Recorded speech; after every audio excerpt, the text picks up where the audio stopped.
Have you ever noticed how certain times of the year seem to rip off a mask we didn't even know we were wearing? December arrives with its lights, its promises of renewal, its silent demands for mandatory happiness, and suddenly you find yourself facing a mirror you can no longer avoid. It's during this period that something within us reveals itself in a raw, almost violent way. Albert Camus would say it's precisely in these moments of greatest social pressure for joy that the absurdity of our condition becomes most evident. When everyone around you celebrates and you feel an inexplicable emptiness, when family traditions expose wounds we thought had healed, when the passage of time becomes almost palpable at year-end gatherings.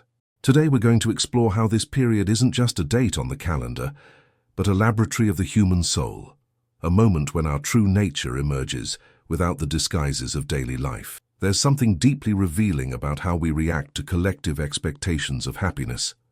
December is the month when society tells us exactly how we should feel, what we should value, how we should relate to our family, our friends, our own existence.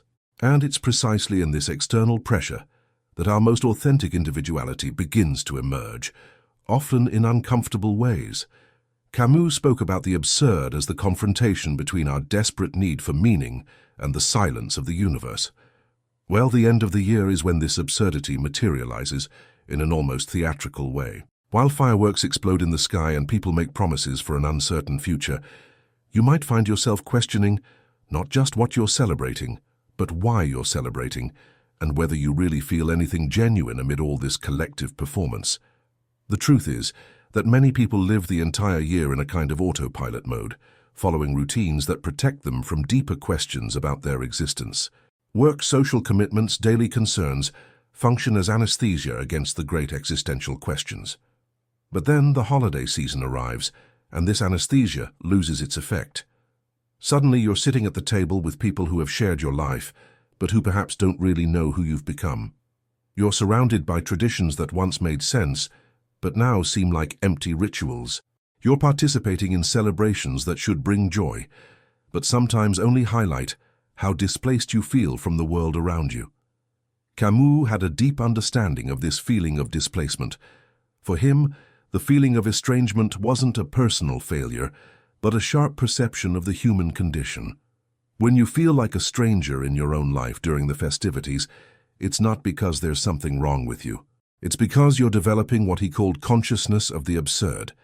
You're realizing that much of what we consider natural and necessary are just social constructions, collective agreements about how we should live and what we should value.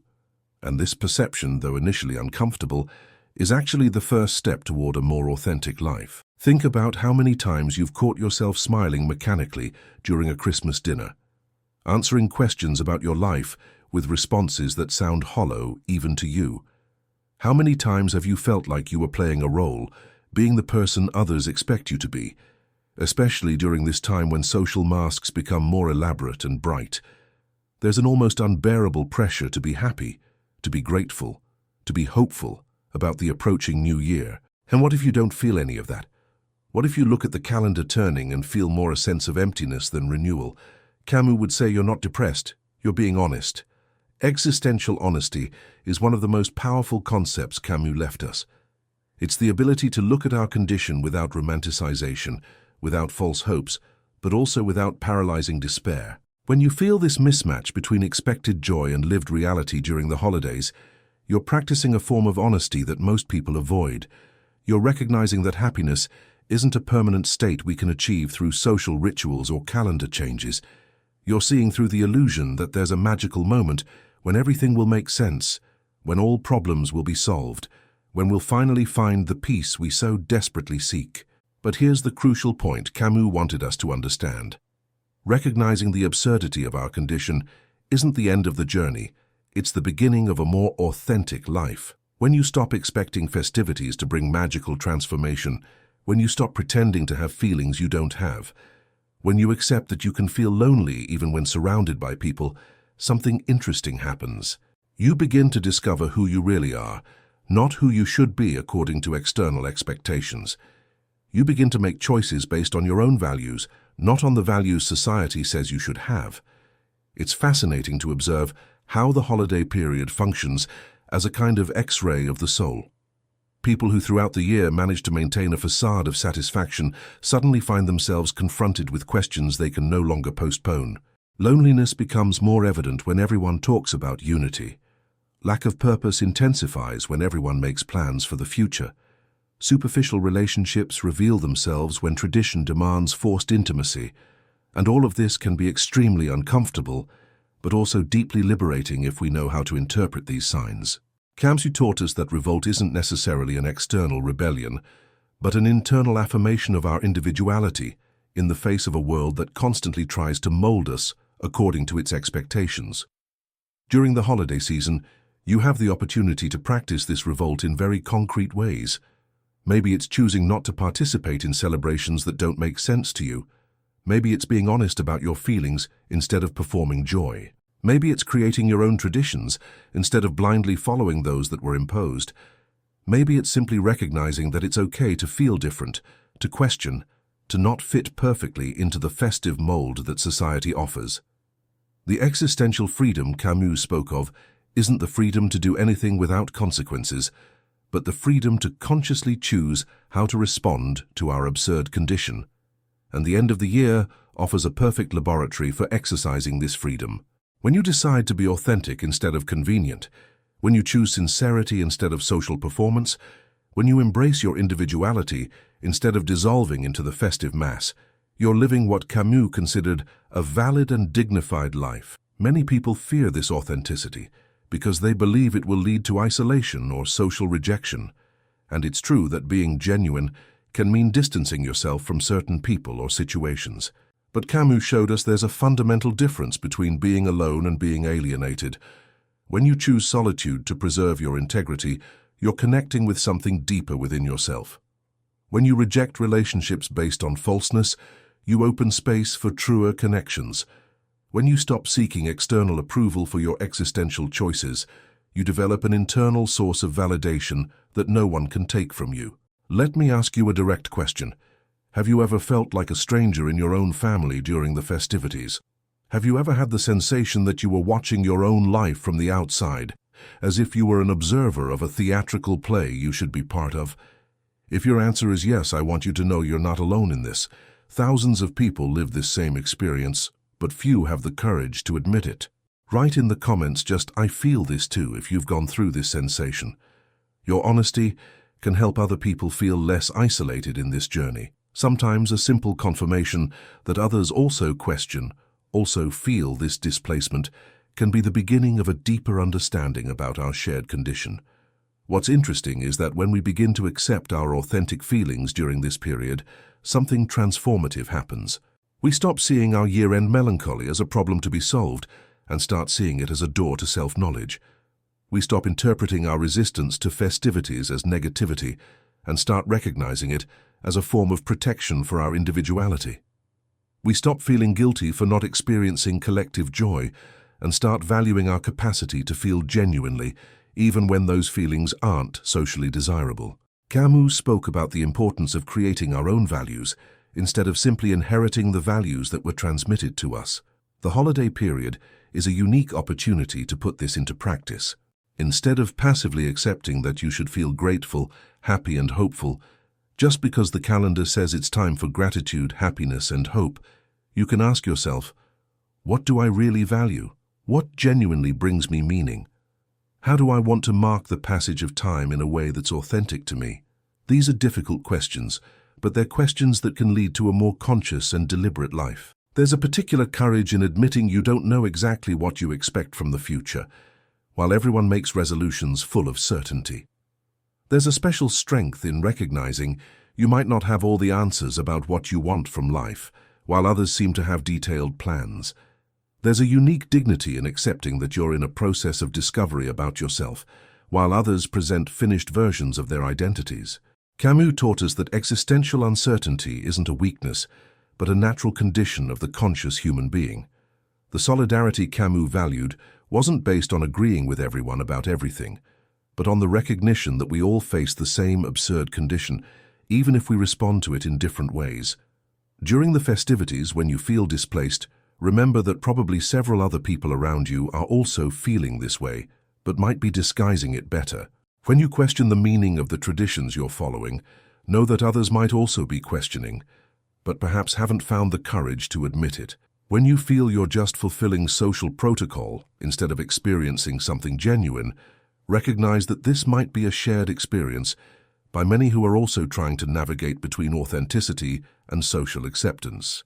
The passion Camus spoke of wasn't necessarily a romantic or euphoric passion, but an intensity of presence, a capacity to be completely present in our experience, even when that experience is uncomfortable. During the end of the year, instead of trying to escape the complex feelings that arise, you can choose to inhabit them completely. Instead of judging your melancholy as inadequate, you can explore it as a source of insight about yourself. Instead of forcing optimism about the future, you can simply be present with uncertainty and see what it has to teach. Think about the difference between participating in a celebration because you genuinely want to be there and participating because you feel you should be there. The first is a conscious choice, an affirmation of your autonomy. The second is a submission, a denial of your individuality. Camus encouraged us to make more conscious choices and fewer automatic submissions. This doesn't mean becoming a difficult or antisocial person, but it means developing the capacity to distinguish between what really resonates with you and what you do just to meet external expectations. The creation of meaning Camus spoke of doesn't happen through the discovery of a predetermined cosmic purpose, but through the choices we make at each moment about how to live our life. The end of the year can be a powerful moment for this conscious creation of meaning. Instead of waiting for the new year to bring magical changes, you can decide what changes you want to implement now. Instead of making vague promises for the future, you can make concrete choices about how you want to relate to yourself and others today. Instead of seeking external revelations about your life purpose, you can begin to create this purpose through your daily actions and decisions. It's important to recognize that this journey of self-knowledge and authenticity isn't linear nor always comfortable. There will be moments when you'll feel tempted to return to familiar masks, to social performances that guarantee acceptance, to illusions that make life apparently simpler. And that's okay. Camus didn't preach a radical existential revolution overnight, but a growing consciousness about our choices and their motivations. Each small moment of honesty with yourself, each decision based on your genuine values instead of external expectations, each time you choose authenticity, even when it's uncomfortable, you're building a more conscious and deliberate life. If you've made it this far in this reflection, it's because something in you resonates with this search for authenticity and self-knowledge. Maybe you've recognized in your own experiences some of the patterns we've discussed. Maybe you've identified with the feeling of displacement during festivities, or with the pressure to feel what society expects you to feel. If this makes sense to you, consider subscribing to the channel. Not because I need the numbers, but because this space was created for people who value honest reflections about the human condition. Here you'll find a community of people who also question, who also seek to understand themselves beyond social masks, who also value the journey of self-knowledge even when it's challenging. Your presence here enriches these conversations and contributes to a space where we can be genuinely human.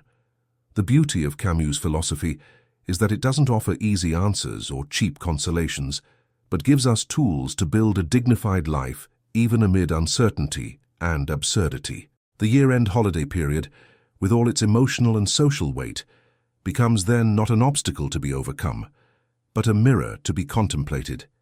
Each uncomfortable feeling is an opportunity for self-knowledge.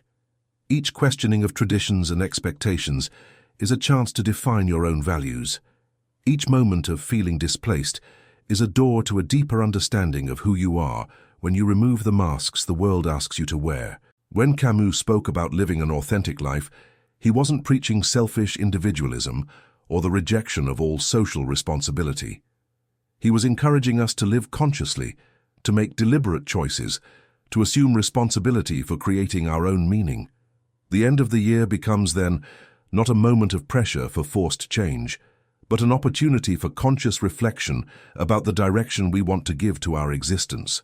Not because we need to become different people, but because we can choose to live more aligned with who we really are beneath all the expectations and performances. The most powerful conclusion we can draw from this reflection is that our capacity to question, to feel discomfort with what doesn't seem authentic to us, to resist pressure for manufactured feelings, isn't a sign that something is wrong with us. It's a sign that we're alive, conscious, capable of distinguishing between the genuine and the artificial. The year-end period reveals who we really are precisely because it forces us to confront this difference. And when we choose to honor our authenticity, even if it means swimming against the current of social expectations, we're living what Camus considered a truly human life. A life where we assume the responsibility of creating our own meaning, of defining our own values, of consciously choosing how to respond to the fundamental absurdity of existence. It's not an easy journey, but it's a journey that allows us to look in the mirror at the end of each year and recognize the person we see reflected there as genuinely our own.